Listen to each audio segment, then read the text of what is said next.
What's up, YouTube? My name is Chris Lucas, and today I'm going to be showing you guys how to set up and use our impulses in your favorite DAW, and I'm going to show you some tips on how to get the guitar tones that we got in the demos for these impulses, as well as some just general tips on how to dial in an amp sim.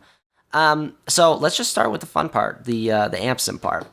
So in the demos we made for these impulses, we used primarily Legion and Hybrid, which are two amps made by Poolin. They're free. You can get them in a link below. We are really big fans of his amps, and we're even bigger fans of his amps because they're free. Not only do they sound better than, I'd say, yeah, I can confidently say all of the commercial things out there, but they're free. So when we were doing these demos, the impulses, we thought it would be really great to use free amp sims to show people that they don't need to spend a lot of money or have a ton of crazy gear to get excellent guitar tone. Now, a lot of people, myself included, up until probably this year, when they're dialing in an amp or an amp sim, will keep all the knobs at flat, and then they'll start from there. We found that that's really not the best way to go about it. And the main reason is because you never really get an idea of what each knob is doing. And you end up sometimes kind of chasing your tail with regards to like the high end and like what the presence knob is doing compared to the high knob and which you actually want and all those sorts of fun things. And we found that if you just take all the knobs, you turn them down to 0, all the EQ knobs at waist, and also if there's a resonance knob, I would turn it down on this as well. And you start from there and you take each knob one at a time and you tweak them to see what's there. You get a way better idea of what each knob is doing and consequently what you want from each EQ section. So you just start just by listening with the track playing back and just mess with each knob and see what it does.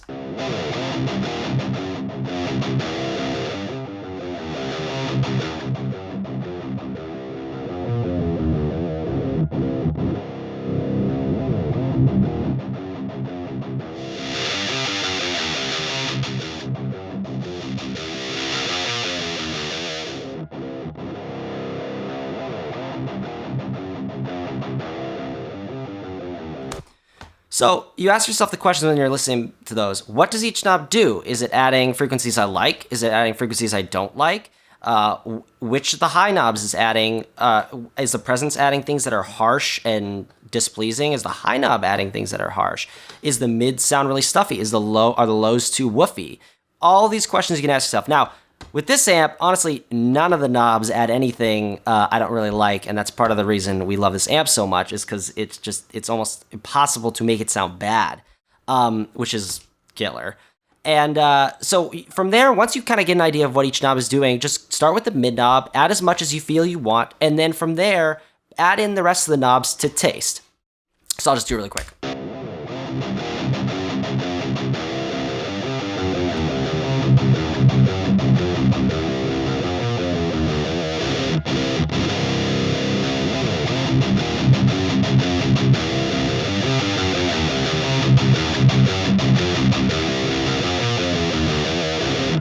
So again, I'm not really using a reference here. There's no track playing behind it, so I'm kind of just doing it based on whatever I feel like is cool right now.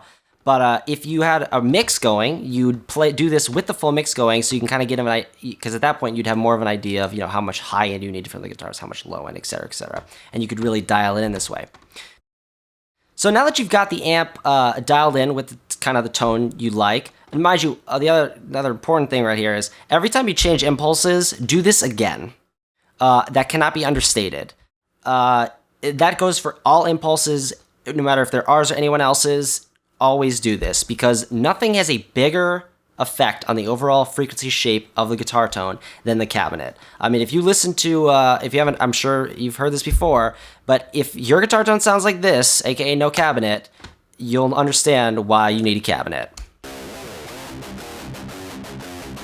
Yeah, that's gross. If your guitar tone sounds like that with our impulses on it, there's something wrong with your impulse loader, and we'll get to that. All right, so now for a quick change of scenery, and I'm going to walk you guys through how to set up one of many different impulse loaders to use our impulses with your choice of amplifier simulation. And obviously, if you're new to cab impulses, they essentially take up the place of the cabinet in the proverbial guitar signal chain of guitar, amp, and then cabinet. So as I've demonstrated earlier, there are a lot of free amp sims out there, but after that amp sim, you need a cab loader, an IR loader. So I'm just going to go through a few options and show you how to set them up, and also talk about a few options that we found don't work specifically to avoid. First of all, for Windows, you're going to be able to run LeCab, Recabinet, pretty much any of the commercial ones, and LeCab. You're not going to be able to run this one, LAConvolver, because that's an audio units only one. But for the most part, all of them are cross-platform. I'm on a Mac, but all these things apply to PC. It's the exact same setup. Nothing is different. So first and foremost, our favorite one, LeCab. It's made by Poulin, like I said. All you do is you load it up. It's a VST. You load up on an insert after the amp. You click this little folder icon. You find your folder with all your impulses. You pick an impulse. Where's my babies? Right here. Yeah. And then you press play, and then it works. That's it. Make sure it's on. Make sure the other track's muted.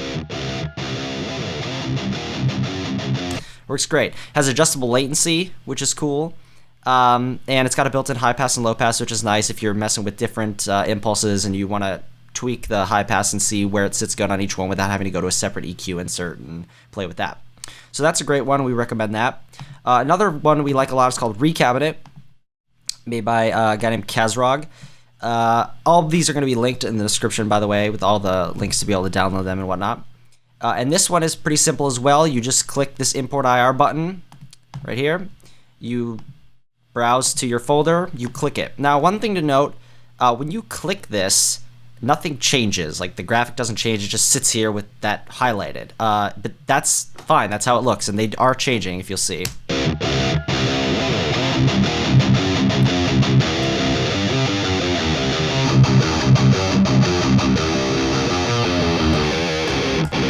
So that's simple as that. This also has a little built-in EQ section, and again, a nice high-pass, low-pass thing to mess with, as well as a little dynamics process that adds a little bit of kind of synthetic kind of like pumping to the cab a little bit. It's minor, and it can sound cool in certain contexts. Play with it and see what you think.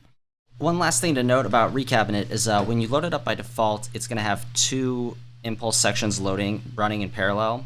And generally, you're going to want to use one impulse at a time. You really shouldn't need to mix our impulses, especially because the ones that we felt we did need to mix, we did, which is why we made the hybrid series. But so make sure that this second one is muted, or else it will be combining whatever default one it loads up with whatever one you have loaded in the other side. And I can pretty much guarantee that that will not sound good just because they're not at all phase accurate or anything like that. So generally, make sure that this is muted and do it one impulse at a time, because by default, it's not muted.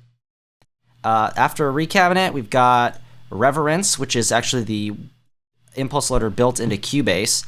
I had not used this before, but I just used it now, and it works great. It works as well as any of them. There are a few things to watch out for. There are a few options in this you want to look at. This ER tail split, early reflection tail split, what this essentially is saying is at what point in the impulse over its length, in percentage, does it split it into what it considers the tail of the impulse. Now, usually reverb impulses are broken into two separate parts. The early reflections, which are the first reflections that come from a reverb space, and then the tail, which is all the stuff after that. Now, because a guitar cab impulse is not really the same as a traditional reverb impulse in the sense because it's very short, I set the ER tail split to be 100, which means it considers the entire impulse to be the early reflections. Now, this ER tail mix is saying how much of the reverb mix that it's using is the early reflection compared to the tail. So if it's on 0, you're using only the early reflection. So what that does is essentially using only it's using the whole impulse, and it's considering it all the early reflection. Now, what this allows you to do is by taking this ER tail split down slowly, or not, it allows you to essentially shorten the impulse. So if you want a little less of that room behind it and more, just like a little tighter, you can tweak this to make the impulse shorter all the way down until 2% of its original length. Again, I'll show you, it doesn't sound that different, but it does make a slight difference.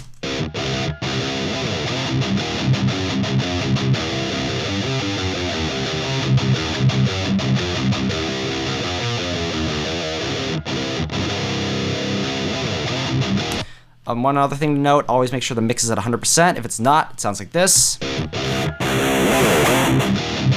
No good. And also, I ended up having to crank the gain because I think it must normalize the impulses or something internally, so it makes it kind of quiet, but no big deal. Just boost it later. All right, so now for the fourth option, we've got this thing called LAConvolver. It's free. It's an audio units plugin, and I'm running it in Bluecat Patchwork. Bluecat Patchwork essentially is a plugin that runs natively in AAX, VST, or audio units format, and it allows you to load in audio units or VST plugins and run them in DAWs that might not normally be able to. Like in Cubase, for instance, you can't run audio units plugins. Steinberg is kind of like the VST creator, so they don't really let you mess with other plugin types. This allows you to run them, and I also use this to run like Metric Halo, Channel Strip, and stuff in Cubase, other plugins that I like to use that aren't VST. So it's a really cool plugin. It's not free. I bought it. It's definitely worth the money, especially because it allows you to use VSTs and stuff in Pro Tools that you normally wouldn't be able to use, which for me was originally why I got it. Now, it used to be cheap, but then once Pro Tools did their whole AX only thing, they cranked up the price because a bunch of people were going to want it. So it used to be only like $30 when I got it, so sorry, it's like 80 now. But this impulse loader is free if you want to use it in Logic or whatever, and it's essentially just you click the file here. Sorry, you click like right, yeah, click here, choose the impulse, and then I had to turn the wet gain down a lot and make sure dry is off. You don't want any dry signal, and then I had to turn the wet gain down a lot so it wasn't clipping, but it works fine, as you can see. So that works great. So then we get to Guitar Rig. Now, one thing I want to say about Guitar Rig is make sure that so say you're using Guitar Rig for your guitar tone, which I can't say I recommend. It sounds pretty, so say you have an amp, let's take this off. Say you have an amp loaded up. Let's just take this one. You want to delete this cab, so you just right click it, delete. Now, how do you load impulses into Guitar Rig? Well, there's this thing they have called Reflector. It's in the reverb section of the components in here. And you click here, open IR, load up your IR. Again, make sure dry is turned all the way down, wet all the way up. Make sure it's after the amp. And don't mess with this. Don't mess with size. Don't mess with the start. Pretty much leave this all at its default, or else it will totally ruin the impulse, as I will show you right now. I'm going to turn off this amp, though, because I don't like it.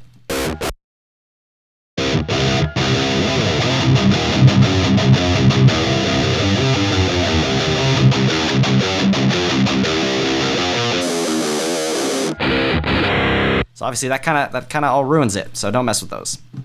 But that's how you use this in Guitar Rig. If you're in Pro Tools, there are no free options for you to load impulses, which is a really big bummer. Now, I know a lot of people have the Waves plugins, but I have to say there aren't really any good options in those either. If you listen to the IR Live, this is their kind of like live low latency impulse loader. This makes them sound truly awful. I will show you right now. I don't even know what it's doing, but it does not sound good.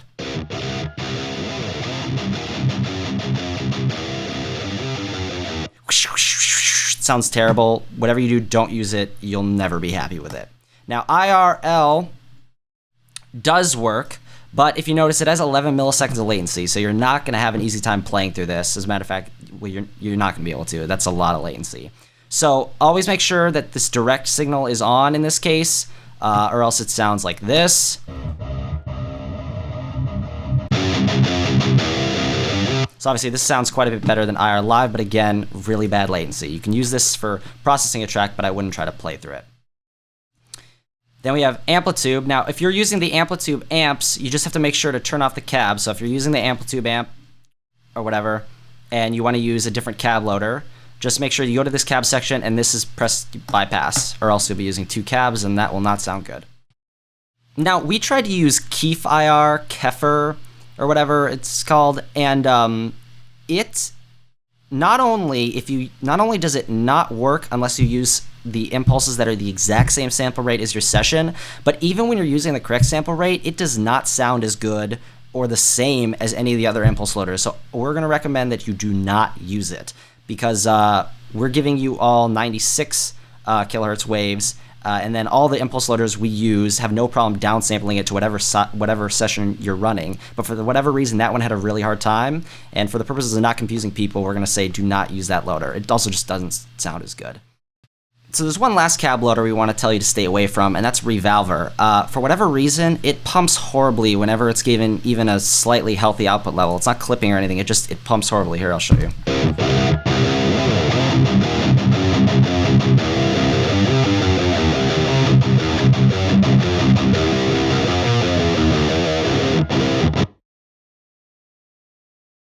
I don't know if that's like something in this.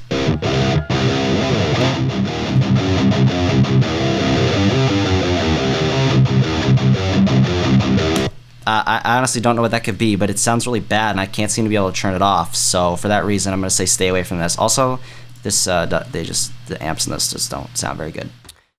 Now I'm going to show you guys, before we're done, I'm going to show you one last way to load our impulses. Now I found out Logic X has its own built-in impulse loader, and since I'm sure a lot of people out there love to use Logic, it's a fun DAW. I want to show you guys how to use that one, since it is a little strange the way they do it. Now, in this, again, it's called, what is the plugin called? Space Designer, I believe is what it's called. You're going to open it, click IR sample. You're going to load the sample right here. Load IR. Again, find the IR you want. And then you're going to want to make sure, normally, this dry signal is set on max. You don't want that. You want it to be full wet, so you need to turn that all the way off, or again, it's going to sound bad. The one thing that was weird about this impulse loader is that you want to make sure all this stuff's off. You don't ever want to adjust you don't really want to filter it. You don't want the pre-delay. You don't want the IR start to be delayed. You don't want any of this stuff, and you definitely don't want any like increasing the space or downsampling or anything like that, because that'll just totally ruin the impulse and it'll sound really bad. What I had to do is I had to turn down the reverb volume a lot. I had to turn it down 22 dB for it to not be clipping. I'm not sure why. I don't know how it's making it that loud, especially because the input into this isn't that loud, but I'll show you here in a second.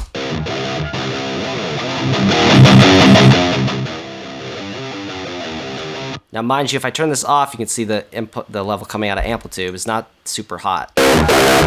Okay, it's a little hot here.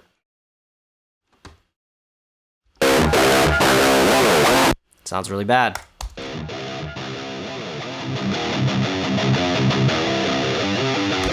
Better. Again, so just watch out for that. If it's like clipping horribly, it's because the output volume's too loud. Alright, that about wraps it up, you know? This is not too complicated of a video, and it doesn't need to be. Just grab an impulse loader of your choice, grab some of our impulses, grab a free amp sim or two, and just go to town. Make some kick-ass sounding stuff. And when you do, send it to us. You know, we'd love to share that stuff with people. And we're confident that with the tools here that I've shown you, you'll have no problem getting great sounding guitar tone. So I hope you've enjoyed this. I hope you learned something. And keep an eye out for more videos. I'm going to be me, Chris Lucas, and this is my new channel now. Essentially, this is my new home. So if you know me from my past videos, you can look to this channel in the future for more stuff from me. So until then, look out for more impulses we're going to release over time as we get new cabs and find cabs that we love the sounds of. We're just going to constantly update the library with new stuff. So keep an eye out for that, and keep an eye out for more products from us in the future. All sorts of sample libraries and fun stuff.